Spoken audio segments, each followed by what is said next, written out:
औज़ुबिल्लाहि मिनश्शैतानिर्रजीम बिस्मिल्लाहिर्रहमानिर्रहीम अस्सलामु अलैकुम रहमतुल्लाहि व बरकातुहू।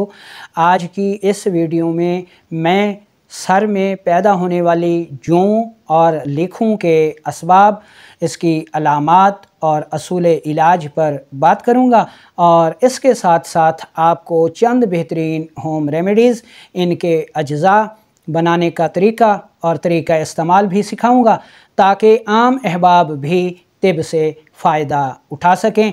मेरा नाम हकीम लियाकत अली खिची है और मैं गवर्नमेंट तिबिया कॉलेज बहावलपुर से क्वालिफ़ाइड तबीब हूं और आप देख रहे हैं हमारा यूट्यूब चैनल हर्बल वर्ल्ड। तो अपने टॉपिक की तरफ बढ़ने से पहले आपसे गुजारिश है कि अगर आपने हमारा ये चैनल सब्सक्राइब नहीं किया तो जल्दी से इसे सब्सक्राइब कर लें और साथ लगे घंटी के बटन को भी दबा दें ताकि तिब व सेहत के मौजू पर हर नई आने वाली वीडियो आपको सबसे पहले मिलती रहे।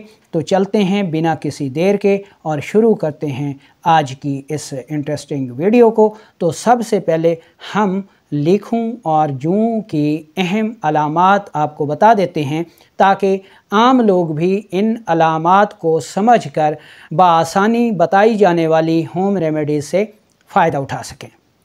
तो पहली बड़ी अलामत जो है वो सर में जूं और लीखों का होना है।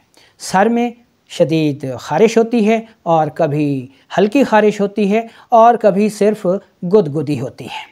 उसके अलावा सर में नमी सी रहती है, चिपचिपाहट सी रहती है।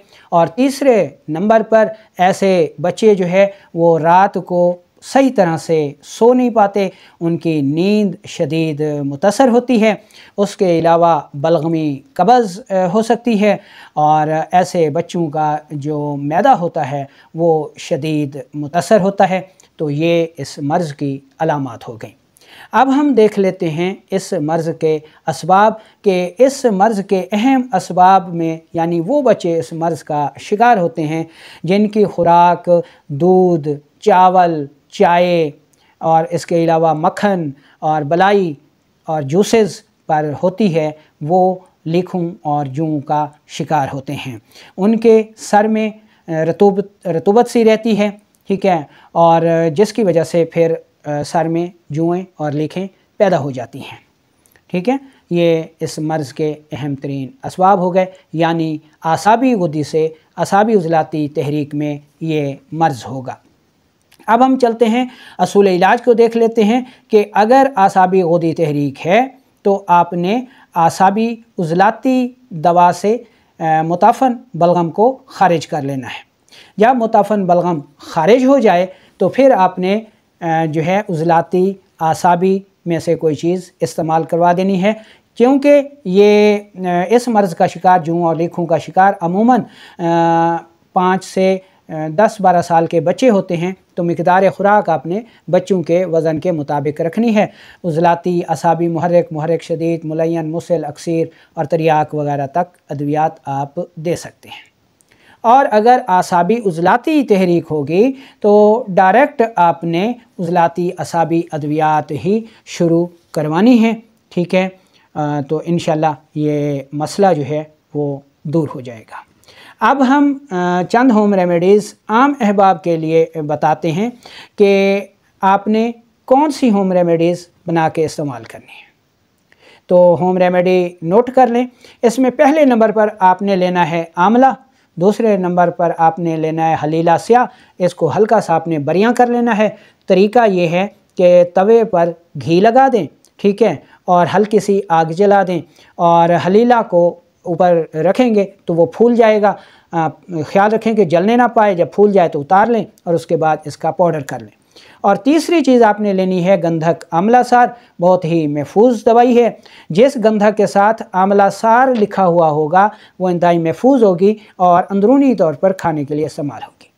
तीनों चीज़ों को आपने इंतहाई बारीक पाउडर कर लेना है और 2 रती सुबह दोपहर शाम आपने बच्चों को इस्तेमाल करवाना है, 5 से लेकर 12 साल की उम्र तक के बच्चों। अगर ये होम रेमेडी आप ना बना सकें तो फिर आप ये होम रेमेडी बना सकते हैं। आपने दारचीनी लेनी है, ठीक है, और जलवत्री लेनी है। दोनों बराबर वज़न लेकर इंतहाई बारीक पाउडर कर लें और 2 रती दूध के साथ सुबह दोपहर शाम इस्तेमाल करवानी है, ठीक है।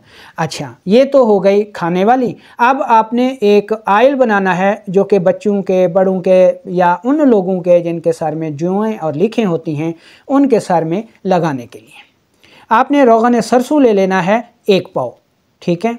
और इसमें नीम का मग़ज़ यानी नबोली इसको कहते हैं, उसका जो मग़ज़ होता है वो निकाल के आपने ले लेना है 20 ग्राम। और 1 पाव सरसों के तेल में इतना जलाना है कि नीम का जो मग़ज़ है वो जल के स्याह हो जाए। अब ये पुन छान के आयल आपने अलग कर लेना है और रात सोते वक्त बच्चों के, बड़ों के जिनके सर में जुएँ हैं, लिखे हैं, अच्छी तरह लगा देना है, सुबह नहला देना है। तो इंशाल्लाह कुछ ही अरसे तक 10 से 15 दिन, 20 दिन, 1 माह तक ये बाकायदगी के साथ इस्तेमाल करेंगे तो जुएँ और लिखें जो हैं वो ख़त्म हो जाएंगी, ठीक है। बनाएं, इस्तेमाल करें और दुआओं में याद रखें।